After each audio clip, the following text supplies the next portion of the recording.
Hi అండి, welcome back to another mini vlog. ఈరోజు వీడియోలో ప్రాసెస్ వచ్చి పిల్లలు ఎంతో ఇష్టంగా తినే గోబీ రైస్ అయితే ఈరోజు ఇంట్లో ట్రై చేశాను. ఎలా వచ్చిందో సేమ్ ఈ కొలతలతోనే మీరు ట్రై చేయండి, చాలా టేస్టీగా ఉంది. ఫస్ట్ వచ్చేసి కాలీఫ్లవర్ని వేడి నీటిలో ఒక 10 మినిట్స్ పాటు ఉడికించుకోవాలి. అలా అయితేనే అందులో ఉన్న పురుగులన్నీ కూడా పోతాయి. ఆ తర్వాత నేను ఇక్కడ బంగాళదుంప కూడా వేసుకున్నాను, మీరు కూడా వేసుకోండి, కొంచెం క్రిస్పీగా ఉంటుంది. అలానే ఇంగ్రీడియంట్స్కి వస్తే 1 స్పూన్ కారం, 1 స్పూన్ ధనియాల పొడి, 1 స్పూన్ చికెన్ మసాలా, అలానే కొంచెం ఫుడ్ కలర్ ఎక్కువ వేసుకోకండి. మనం గోబీ రైస్ కదా, అలా ఫుడ్ కలర్ వేసుకుంటేనే మనకు కొంచెం రెడ్గా కనిపిస్తాయి. అలానే కొంచెం మిరియాల పొడి, రుచికి సరిపడా కారం, ఉప్పు వేసి ఒక 1 అవర్ పాటు ఫ్రిడ్జ్లో అయితే స్టోర్ చేసుకోవాలి.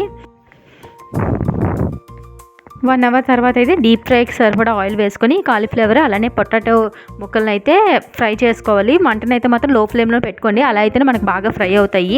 ఈ లోపు అయితే మనం వెజిటేబుల్స్ ఏమైనా ఉంటే గోబీ రైస్లో వేసుకుంటే వెజిటేబుల్స్ అన్నీ వేసుకోవచ్చు. నేను ఓన్లీ ఇంట్లో ఉన్న క్యారెట్, గ్రీన్ పీస్ అయితే వేసాను.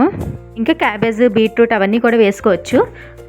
వేరే కడాయి పెట్టి అందులోనే 1 స్పూన్ ఆయిల్ వేసుకొని ఫస్ట్ వచ్చేసి క్యారెట్, గ్రీన్ పీస్ ఫ్రై చేశాను. అవి ఫ్రై అయిన తర్వాత కరివేపాకు వేసుకున్నాను. కంపల్సరీగా కరివేపాకు మాత్రం మిస్ చేయకండి. అది కూడా ఫ్రై అయ్యాక కొంచెం అల్లం వెల్లుల్లి పేస్ట్ అయితే వేసుకోవాలి.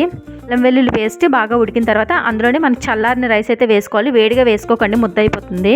రైస్ బాగా కలిపిన తర్వాత అందులోనే 1 స్పూన్ కారము, అలానే కొంచెం ధనియాల పొడి, కొంచెం చికెన్ మసాలా, అలాగే రుచికి సరిపడా సాల్ట్ వేసుకొని ఈ కాలీఫ్లవర్, పొటాటో ముక్కలు అయితే అందులో వేసుకోవాలి.